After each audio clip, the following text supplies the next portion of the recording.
Hello दोस्तों, मैं एफ.के. Prajapati coaching centre Lalganj से। दोस्तों आज हमारी टॉपिक है वैद्युत द्विध्रुव यानी इलेक्ट्रिक डाइपोल। इलेक्ट्रिक डाइपोल क्या है?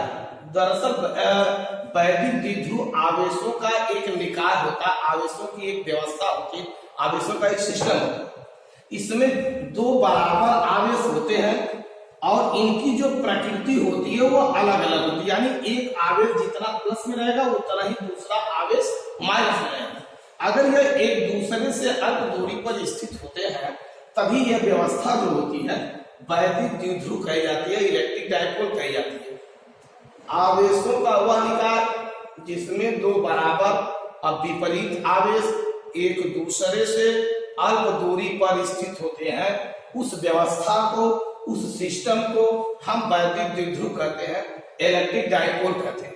जैसे उदाहरण के तौर पर अगर हम इसका उदाहरण देखें तो उदाहरण के तौर पर आप HCl को ले लीजिए, हाइड्रोक्लोरिक एसिड ले लीजिए। जैसे देखिए HCl अगर है तो आप जानते हैं HCl जब बनता है तो H पे जितना प्लस होता है Cl पे उतना ही माइनस होता है। इसलिए यहाँ पर बराबर और क्या है, बराबर और विपरीत आवेश है, इसलिए यह वैद्युत द्विध्रुव बनाएंगे। HBr ले लीजिए, हाइड्रोजन ब्रोमाइड, यह प्लस होता है उतना इस पर माइनस होता है।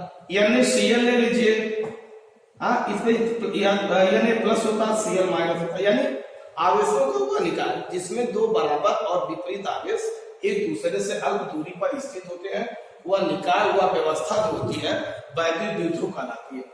अच्छा एक चीज और जानिएगा, जो परमाणु होता है, जो एटम होता है, वह क्या होता है, वह वैद्युत द्विध्रुव नहीं होता। क्यों? क्योंकि परमाणु का जो धनावेशित केंद्र होता है जिसे नाभिक बोलते हैं, धनावेशित केंद्र जो होता है, जो नाभिक होता है, और इलेक्ट्रॉनों का ऋणावेशित, इलेक्ट्रॉनों के ऋणावेशितों का जो केंद्र होता है, दोनों समपाती होते हैं। समपाती होने की वजह से यह वैद्युत द्विध्रुव नहीं होते हैं।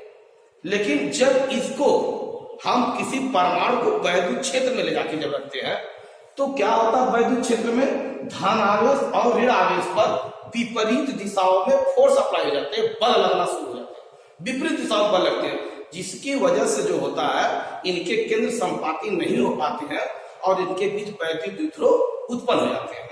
इसके बाद हमारी हेडिंग है कि वैद्युत द्विध्रुव आघूर्ण क्या होता है।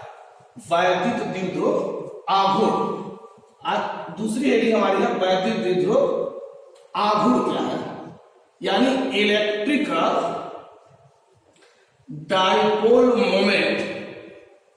इलेक्ट्रिक डाइपोल मोमेंट क्या होता है, वैद्युत द्विध्रुव आघूर्ण। देखिए वैद्युत द्विध्रुव, अभी आपने पढ़ा कि जब दो बराबर और विपरीत आवेश, जब दो बराबर और विपरीत आवेश एक दूसरे से अल्प दूरी पर स्थित होते हैं तो वह व्यवस्था वैद्युत द्विध्रुव कहलाती है। लेकिन आघूर्ण निकालने के लिए हम क्या करेंगे कि वैद्युत द्विध्रुव बनाने वाले आवेशों में से किसी एक आवेश का परिमाण और उन दोनों आवेशों, मान लीजिए इनके बीच की दूरी हम 2l ले लिए, उन दोनों आवेशों के बीच की अल्प दूरी के गुणनफल को हम वैद्युत द्विध्रुव कहते हैं, जिसे हम P से डिनोट करते हैं, यानी कि P बराबर 2Ql।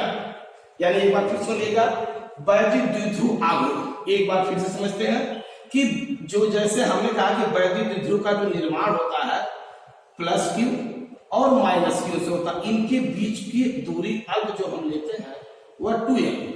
तो अब इसका निकालना होगा वैद्युत द्विध्रुव, तो इसकी परिभाषा होती है कि वैद्युत द्विध्रुव बनाने वाले आवेशों में से किसी एक आवेश का परिमाण, दोनों का परिमाण बराबर है, केवल प्रकृति चेंज है, दोनों आवेशों में से किसी एक आवेश का परिमाण और दोनों आवेशों के बीच की अल्प दूरी के गुणनफल को वैद्युत द्विध्रुव आघूर्ण P कहते हैं। इसे P से डिनोट करते हैं, पोल बोलते हैं इसको 2Ql, यह वैद्युत द्विध्रुव आघूर्ण है। अब हम चलते हैं दोस्तों वैद्युत द्विध्रुव आघूर्ण से संबंधित कुछ गोल्डन पॉइंट्स पढ़ने के लिए। अब वैद्युत द्विध्रुव आघूर्ण से संबंधित कुछ गोल्डन पॉइंट्स पढ़ेंगे, महत्वपूर्ण चीजें पढ़ेंगे, गोल्डन पॉइंट्स। गोल्डन पॉइंट्स, अब गोल्डन पॉइंट्स में सबसे पहली टॉपिक हमारी आती है मात्रक। वैद्युत द्विध्रुव आघूर्ण से संबंधित गोल्डन पॉइंट्स में पहली चीज आती है हमारी कि भाई इसका मात्रक क्या होता है। तो दोस्तों इसका मात्रक जो होता है कैसे निकालेंगे? अभी आपने पढ़ा P बराबर 2Ql, ये तो परिमाण है, इसको छोड़ेंगे, इसका मात्रक निकालेंगे। मात्रक ESI पद्धति में क्या होगा? Q का मात्रक होता है कूलाम, क्योंकि यह आवेश है, आवेश का मात्रक कूलाम, और यह क्या विस्थापन या दूरी है, इसका मात्रक मीटर। यानी ESI पद्धति में इसका मात्रक जो है कूलाम, क्या कूलाम मीटर होता है। लेकिन दोस्तों दो इसके अन्य मात्रक और होते हैं, एक होता है टीवाई, एक मात्रक होता है इसका टीवाई, और एक मात्रक होता है इलेक्ट्रॉन नैनोमीटर। इसके दो और मात्रक होते हैं, एक डीवाई होता है, एक इलेक्ट्रॉन नैनोमीटर। एक डीवाई बराबर 3.3 गुणे 10 के घाते -30 कूलाम मीटर, और एक इलेक्ट्रॉन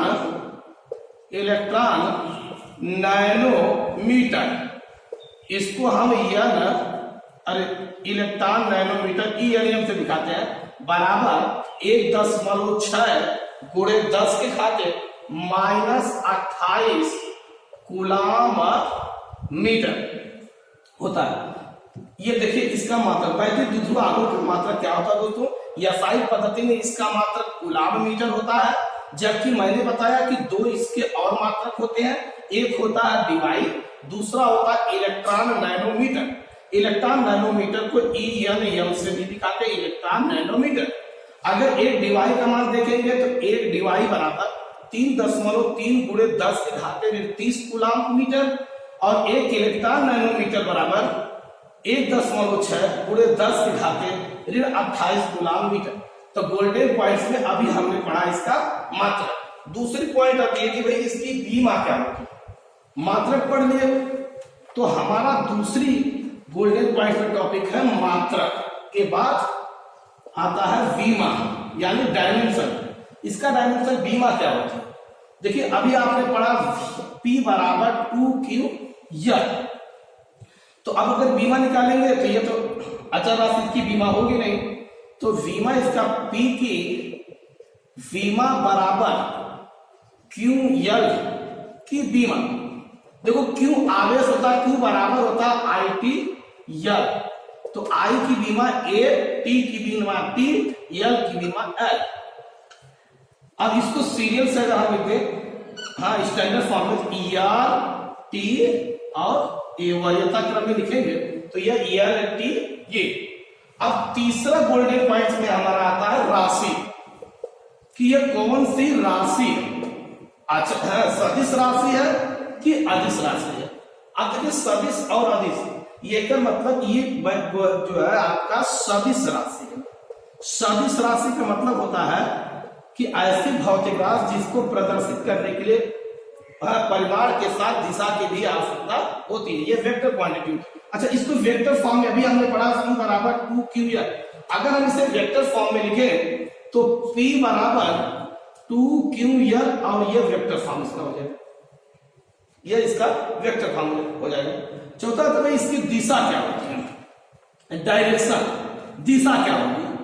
तो इसकी जो दिशा हम निकालेंगे चौथा गोल्डन पॉइंट में, इसकी दिशा अगर हम देखते हैं तो इसकी दिशा यानी डायरेक्शन जो होती है यह हमेशा भौतिक ऋण आवेश से सदैव किधर होती है, धन आवेश की तरफ। हाँ भौतिक विज्ञान में, भौतिकी में ऋण आवेश से धन आवेश की तरफ होती है। लेकिन अगर यही रसायन में हम देखेंगे तो रसायन के लोग इसकी दिशा जो है प्लस से कहा मानते हैं, माइनस की ओर मानते हैं।